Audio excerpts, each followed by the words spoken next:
പാലക്കാടിൻ്റെ വെയിലും മഴയെല്ലാം ആസ്വദിച്ച് പാലക്കാടൻ ഗ്രാമങ്ങളിലൂടെ കുറേ യാത്ര ചെയ്തിട്ടുണ്ട്. കുറച്ചു കാലമായി പോവാൻ ആഗ്രഹിച്ച സ്ഥലമുണ്ട്. ആ സ്ഥലത്തേക്കാണ് ഇന്നത്തെ യാത്ര. കല്ലേക്കുളങ്ങരയിൽ സ്ഥിതി ചെയ്യുന്ന ഏമൂർ ഭഗവതി ക്ഷേത്രത്തിലേക്കാണ് ആദ്യം പോകുന്നത്.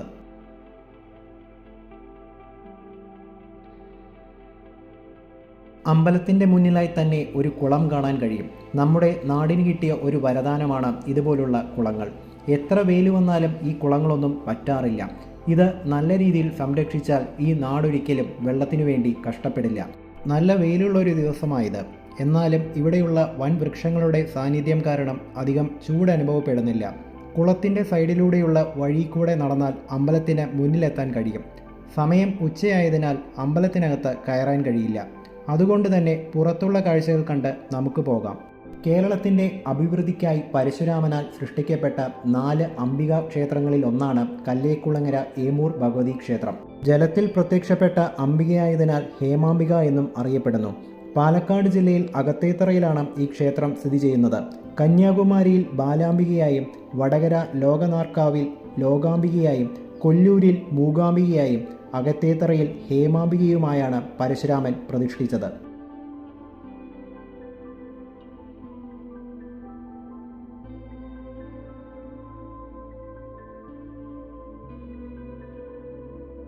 ക്ഷേത്രത്തിലേക്ക് പോകുന്ന വഴിയിൽ കണ്ട കുളമായത്.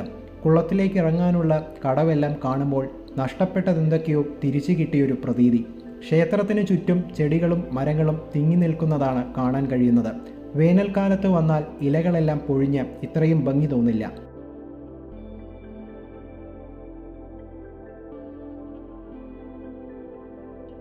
പാലക്കാട്ടെ പ്രശസ്തമായൊരു ഷൂട്ടിംഗ് ലൊക്കേഷനാണെന്ന് കേൾക്കുമ്പോൾ നമ്മുടെ മനസ്സിൽ കടന്നുവരുന്ന ചിത്രങ്ങളുണ്ട്. പഴയ തറവാട്, ചുറ്റും നെൽപ്പാടങ്ങൾ, വെള്ളം നിറഞ്ഞു നിൽക്കുന്നൊരു കുളം, തറവാടിനടുത്തായൊരു സർപ്പക്കാവ്. ഈ സ്ഥിരം കാഴ്ചകളിൽ നിന്ന് വ്യത്യസ്തമായൊരു ഷൂട്ടിംഗ് ലൊക്കേഷൻ നമ്മുടെ പാലക്കാടുണ്ട്. അതും പാലക്കാട് ടൗണിന് വളരെ അടുത്തായി അധികം പ്രശസ്തമല്ലാത്തൊരു സ്ഥലം.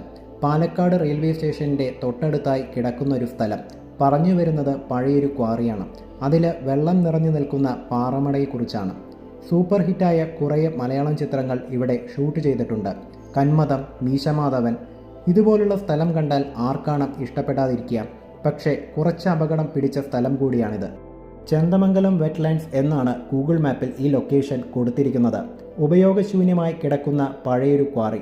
ആദ്യം തന്നെ വളരെ പ്രധാനപ്പെട്ടൊരു കാര്യം പറയാം. ഒരുപാട് അപകടം പിടിച്ചൊരു സ്ഥലമാണിത്. കുറേ പേര് ഇവിടെ മരണപ്പെട്ടിട്ടുമുണ്ട്. ഈ സ്ഥലത്തിൻ്റെ ഭംഗി കണ്ട് പാറമടയിലെ വെള്ളത്തിൽ ചെന്നിറങ്ങും. എത്ര എക്സ്പേർട്ടായിട്ടുള്ള ആളുകൾക്കും ഇവിടെ നീന്താൻ കുറച്ച് ബുദ്ധിമുട്ടാണ് എന്നാ കേട്ടിരിക്കുന്നത്. ആദ്യം അകത്തേക്ക് പോണ്ട എന്നാ തീരുമാനിച്ചത്. പക്ഷേ ഇതുവഴി പോയ കുറേ പേര് എന്നോട് പറഞ്ഞു, അകത്തേക്ക് പോവാം, വെള്ളത്തിൻ്റെ ഭാഗത്തേക്ക് പോവരുത് എന്ന് പറഞ്ഞു. കുറച്ചു ദൂരം മുന്നോട്ട് പോയി ആ പാറയുടെ വലതുഭാഗത്തായി നിന്നോളാൻ പറഞ്ഞു. ലെഫ്റ്റ് സൈഡിലേക്ക് പോകുമ്പോഴാണ് പാറമടിയും വെള്ളവും ഉള്ളത്. ആ ഭാഗമാണ് ഏറ്റവും അപകടം പിടിച്ച ഏരിയ. തൊട്ടടുത്തൊരു ശിവക്ഷേത്രമുണ്ട്. ഇവിടെ വരുന്നതിന് മുൻപ് അവരോടൊന്ന് പറയാൻ പറഞ്ഞിട്ടുണ്ട്. ആ ക്ഷേത്രത്തിന് കീഴിലാണ് ഈ സ്ഥലമുള്ളത്. ഇതിലെ പോയ എല്ലാവരും പാറമടയിലെ വെള്ളത്തിലിറങ്ങരുതെന്ന് പ്രത്യേകം പറയുന്നുണ്ട്. പാറ പൊട്ടിച്ച് കളഞ്ഞാണ് ഇങ്ങനെയൊരു ഷേപ്പ് വന്നിരിക്കുന്നത്. പക്ഷേ പെട്ടെന്ന് കണ്ടാൽ ലൈംസ്റ്റോൺ ഫോർമേഷനൊക്കെ പോലെ തോന്നുന്നുണ്ട്. ആ ഒരു ടെക്സ്ചറാണ് ഇവിടെ ഈ പാറകൾക്ക് കാണാൻ കഴിയുന്നത്.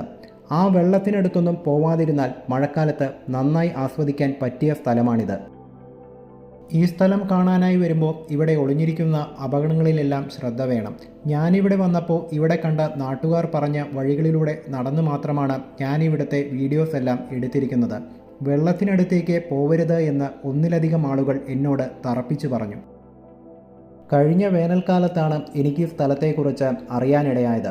സൺസെറ്റ് സമയത്ത് ഇവിടെ വരാൻ നോക്കുക. മഴക്കാറും മഴയൊന്നുമില്ലെങ്കിൽ ഇവിടെ നല്ലൊരു സൺസെറ്റ് കാണാൻ കഴിയും. മഴക്കാലം കഴിഞ്ഞാൽ ധൈര്യമായി ആ മലയുടെ മുകളിലെല്ലാം കയറാം. പാലക്കാടിൻ്റെയും പശ്ചിമഘട്ട മലനിരകളുടെയും എല്ലാം നല്ലൊരു വ്യൂ ആണ് ആ പാറയുടെ മുകളിൽ കയറിയാൽ കാണാൻ കഴിയുക.